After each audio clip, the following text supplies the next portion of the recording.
इस दफ़ा किसान का तारीखी माशी बदहाली का शिकार है। आपको मालूम है कि पंजाब हुकूमत ने ना सिर्फ गंदम ख़रीदने से इनकार किया बल्कि किसानों का मजाक उड़ाया। एहतजाज करने वाले किसानों पर लाठी चार्ज की और उनको गिरफ्तार किया, बल्कि उनका ये बताया गया कि आप किसी तंजीम के आलाकार हैं।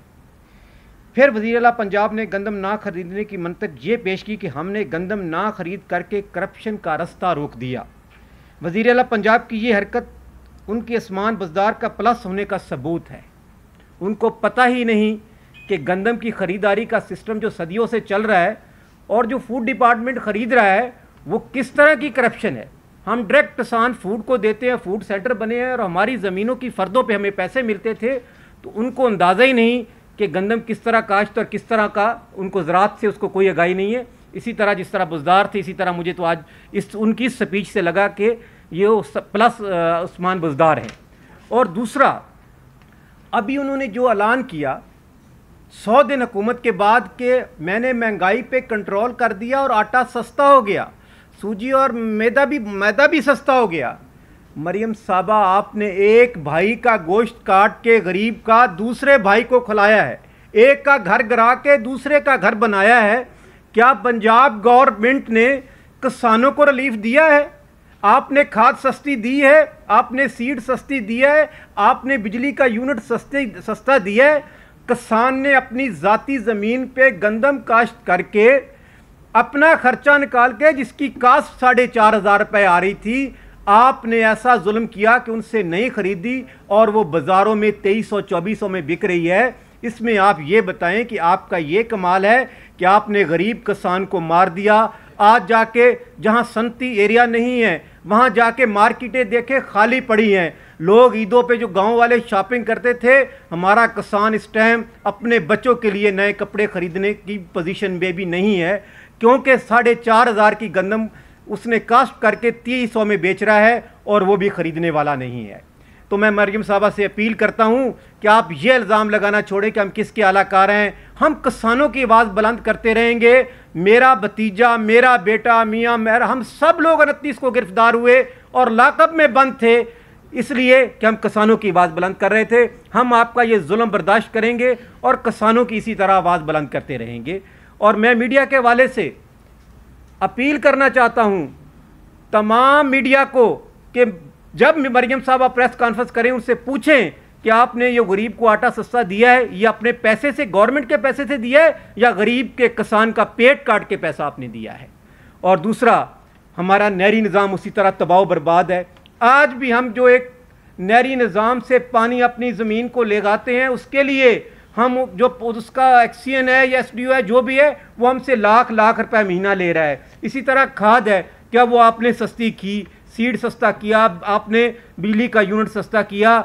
मैं फेडरल गवर्नमेंट, सूबाई गवर्नमेंट से अपील करता हूं कि अगर इसी तरह का हाल रहा, इस दफ़ा 40% काटन जनूबी पंजाब में कम काश्त हुई है, क्या आप बाहर से मंगवाएंगे? और अगले साल जो गंदम को किसान काश्त नहीं करेगा तो आपके पास इतने डॉलर्स हैं, कोई बाहर से आप गंदम मंगवा लेंगे। और जो 35 लाख मैट्रिक टन गंदम बाहर से आई, उसका क्या हुआ?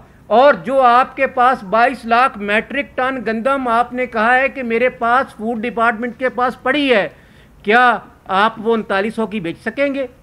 एक नया स्कैंडल आएगा जो 22 लाख मैट्रिक टन पड़ी है। फ्लोर मिल ने गंदम 2300 में खरीदी है, जो पंजाब गवर्नमेंट ने 4000 में खरीदी थी, वो आपको 3 महीने बाद एक खबर आएगी कि वो गंदम खराब हो गई है, वो हम उसका ऑक्शन करने लगे हैं, जबकि वो गंदम आज भी ठीक और 1 साल तक ठीक रहेगी, क्योंकि पंजाब की गंदम और पाकिस्तान की गंदम 2 साल तक खराब नहीं होती। तो मैं गवर्नमेंट से अपील करता हूं, फेडरल गवर्नमेंट से और खासकर प्राइम मिनिस्टर से, देखें हम 8 दिन पंजाब बलूचिस्तान असम्बली के सामने धरना दे के बैठे रहे। बलूचिस्तान सीएम जो थे वो आए, वो हमसे मुज़ाकरात किए, जो सोलर पे हमें सब्सिडी मिल रही थी 16,000 रुपये के हिसाब से, उन्होंने वो भी माफ़ करवाया और 2 अरब का बिल को उन्होंने हमारे लिए पे किया। और 8 दिन हम बलूचिस्तान असम्बली के सामने बैठे रहे, हमें एक पत्थर तक भी नहीं मारा गया। और अब हम पंजाब असम्बली के सामने आते हैं तो हमें गिरफ्तारियाँ और हमें डंडे मारे जाते हैं। इस दफ़ा जो गंदम में किसान को नुकसान हुआ, पंजाब के किसान को वो तकरीबन 1000 अरब का नुकसान हुआ है इस दफ़ा गंदम में, जो कि हुकूमत की नाअहली की वजह से गुज़िश्ता सालों में हुकूमतें गंदम ज़बरदस्ती हमसे लेती रहीं, पुलिस डंडे मार के एसी डीसी हमसे गंदम हमारे खेत से, हमारे घरों से उठा के ले जाते थे, लेकिन इस दफ़ा ख़रीदने से इनकार कर दिया गया, जिसकी वजह से किसान को तकरीबन 1000 अरब का लॉस हुआ। और ये 1000 अरब का लॉस सिर्फ किसान का नहीं है, बल्कि छोटे शहरों की मार्केटें भी वीरान हो गई हैं। इसी तरह आपने निगरान हुकूमत ने सोयाबीन इंपोर्ट की इजाज़त, GMO सोयाबीन इंपोर्ट की इजाज़त दी, जो कि मुज़र सेहत था, उसकी वजह से हमारी मकई का रेट गिर गया। इसी तरह अभी सुना है कि कॉटन की इंपोर्ट की इजाज़त दी जा रही है और पहले ही तैयारी की जा रही है कि पाकिस्तान में जो थोड़ी बहुत कॉटन होगी उसको भी तबाह कर दिया जाए। हमें ये लगता है कि ये गैर मुल्की एजेंडा है जिस पे हुकूमतें काम कर रही हैं। और दूसरे नंबर पे हमेशा से हर साल यही किसान के साथ होता है कि जो बजट पेश किया जाता है वो सिर्फ एदादो शुमार होते हैं। जाली एदादो शुमार के ज़रिए किसान की जेब में अरबों रुपए डाल दिए जाते हैं और फिर अरबों रुपए निकाल लिए जाते हैं, वो किसान को पता ही नहीं चलता। हमारी सबसे पहली ये गुजारिश है कि इस तरह के जाली एदादो शुमार से खुदारा हमें दूर रखें, हमें बेवकूफ़ ना बनाएं। बहुत साल हो गए आप हमसे खेलते रहे और अब मज़ीद हमसे ये ना खेल खेलें।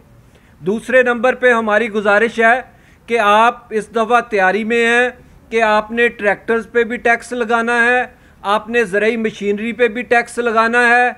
आप इस तरह करके इस मुल्क की ज़राअत को तबाह करेंगे। अगर आप इस तरह का कोई अमल करते हैं तो उससे इस मुल्क का कोई भला नहीं होगा, इस मुल्क का कोई फ़ायदा नहीं होगा। तीसरे नंबर पे हमारी गुजारिश है कि हमारा जो ट्यूबवेल का जो टैरिफ है बिजली का, वो इस टाइम हमारे किसान को 1500 से 1600 रुपये फ़ी घंटा पानी मिल रहा है और 1 एकड़ को 2, 2.5, 3 घंटे पानी लगता है एक दफ़ा में। तो ये हमारे लिए इतना बिल देना, इतना महंगा पानी ख़रीद के लगाना बहुत मुश्किल है। या तो आप इस बिजली के रेट को कम करें, अगर ज़राअत को चलाना चाहते हैं तो या बिजली के रेट को कम करें या किसानों को सोलर मुहैया किया जाए। लेकिन इस तरह ना हो कि जिस तरह हम पिछले कई साल से ऐलानात सुनते आ रहे हैं कि सोलर किसानों को दिया जा रहा है, लेकिन वो मिला कभी नहीं। वो सिर्फ एदादो शुमार होते हैं और वो पता नहीं किन किसानों को मिलता है, शायद इंडिया में मिलता होगा, पाकिस्तान में नहीं मिला। दूसरे नंबर पे हमारी गुजारिश है कि फसलों की एक्सपोर्ट को जानबूझ के रोका जा रहा है। आलू जब हमारा आता है तो उसको जानबूझ के बॉर्डरों पे गाड़ियां रोक दी जाती हैं, अफ़गानिस्तान नहीं जाने दिया जाता, जिसकी वजह से मंडियों में रेट गिरा दिया जाता है। इसी तरह चावल बहुत बड़ी फसल है जो कि पाकिस्तान एक्सपोर्ट कर रहा है, पूरी दुनिया में पाकिस्तानी चावल जाता है, लेकिन बदकिस्मती की बात है कि वहाँ पे इंडिया के नाम से पैक हो रहा है। हमारी हुकूमत साल से जितनी भी हुकूमतें आई सब सोए हुए हैं कि हम इतना नहीं कर सकते कि हम अपने चावल को अपने नाम से पैक करके मंडियों तक पहुँचा सकें। और हमारी गुजारिश है कि इस पे काम किया जाए और इसके लिए फ़ंड मुख्तस किए जाए। तीसरे नंबर पे पाकिस्तान में रिसर्च इंस्टीट्यूट तो हैं, लेकिन अफसोस की बात है कि अरबों रुपए के फंड्स उनको जाते हैं, लेकिन आज तक उनसे कभी किसी ने ये नहीं पूछा कि आपकी कारकर्दगी क्या है, आपने इस मुल्क के अवाम को कौन सी चीज़ तैयार करके दी है, आपने इस मुल्क के किसान को कौन सा सीड दिया है। हमारी गुजारिश है कि रिसर्च के जितने भी ज़रूरी रिसर्च के इदारे हैं उनके फंड्स रोके जाए और मशरूत किए जाए कि आपकी रिसर्च जो है, आपकी आउटपुट जो है, उसके साथ आपको फंड्स जारी होंगे।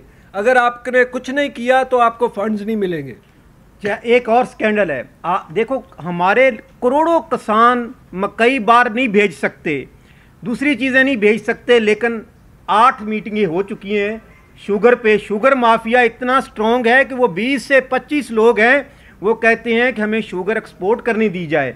और मुझे लगता है कि अगले हफ्ते आपको एक खबर मिल जाएगी कि चीनी को एक्सपोर्ट किया जाए। देखें, करोड़ों किसानों की फसल को रोका जाता है, 10 से 15-20 लोग जो हैं उनकी चीनी को बाहर भेजने के लिए मैं कहता हूं कि इतनी स्पीड से तैयारी हो रही है کہ چینی کو ہم ایکسپورٹ کریں. ہاں کسانوں کو ابھی تک تقریباً کوئی 15 سے 20 ارب روپے ابھی تک شوگر مافیا نے میرے کسانوں کو پیمنٹ نہیں دی. لیکن ان کے اپنے پہ آئی ہے وہ بھی نہیں, ان کا ریٹ جو ہم سے انہوں نے خریدا ہے اس سے بہتر ریٹ پہ مارکیٹ میں شوگر بک رہی ہے. لیکن زیادہ پیسہ کمانے کے لیے اور گورنمنٹ سے جو اس کا ریلیف لیتے ہیں اس کے لیے وہ دن رات کوشش کر رہے ہیں کہ ہماری شوگر جو ہے نا ایکسپورٹ کی جائے. میں آج بلوچستان سے ابھی آیا ہوں. اس دفعہ مجھے ابھی اندازہ ہوا کہ ہر سال گندم بھی پوری ہوتی ہے اور چینی بھی پوری ہوتی ہے اور یہ سمگلنگ ہو جاتی تھی. اس دفعہ پہلی دفعہ میں نے بارڈروں پہ دیکھا ہے کہ چینی بھی سمگلنگ نہیں ہوئی اور گندم بھی سمگلنگ نہیں ہوئی. جس نے بھی کیا ہے ہم ان کے مشکور ہیں کہ اس ٹائم بلوچستان دیکھ لو ٹرک بھرے کھڑے ہیں, 6 مہینے 4 مہینے سے ادھر لینے لگی ہوئی ہیں لیکن سمگلنگ بند ہے اس وجہ سے, ورنہ یہ چینی کب کی سمگل ہو جاتی. اسی طرح گندم بھی ہم نہیں کہا پوری, ہماری گندم پوری ہوتی تھی لیکن بارڈر کے ذریعے گندم سمگل کر دیتے تھے اور پھر گندم کو باہر سے امپورٹ کرتے تھے. تو خدا کے واسطے اگر اس ملک میں ترقی آنی ہے تو کوئی ایسی ادارہ نہیں, کوئی ایسی انڈسٹری نہیں, پوری دنیا سے بھیک مانگ لیں آپ کو کہیں سے کچھ نہیں مل سکتا. اگر سپیڈلی آپ نے ملک نے ترقی کرنی ہے کسانوں کے ساتھ بیٹھیں, نہ بیٹھیں ہم پہ, زراعت پہ ریسرچ کریں, زراعت پہ کام کریں. ہر 6 مہینے بعد ہمیں آپ بتائیں کہ عالمی مارکیٹ میں اس ٹائم اس فصل کا یہ ریٹ ہے, ہم وہ فصل کاشت کریں, آپ اس کو ایکسپورٹ کریں, آپ اربوں ڈالر منگوائیں اور آپ بھی خوشحال ہو اور کسان کو بھی خوشحال کریں. اس ملک کی خوشحالی کی کنجی جو ہے وہ زراعت میں ہے, وہ کسان کے پاس ہے. اگر اس ملک کو آپ ترقی چاہتے ہیں, میں اتنی میٹنگیں دیکھتا ہوں ٹی وی پہ کہ آج یہ میٹنگ ہوگی, آج یہ عالمی دنیا سے میٹنگ ہوگی. خدا کے واسطے صرف اپنے آپ کو آپ صحیح کر لیں, صرف زراعت کو صحیح کر لیں, خدا کی قسم آپ کا ملک صحیح ہو جائے گا.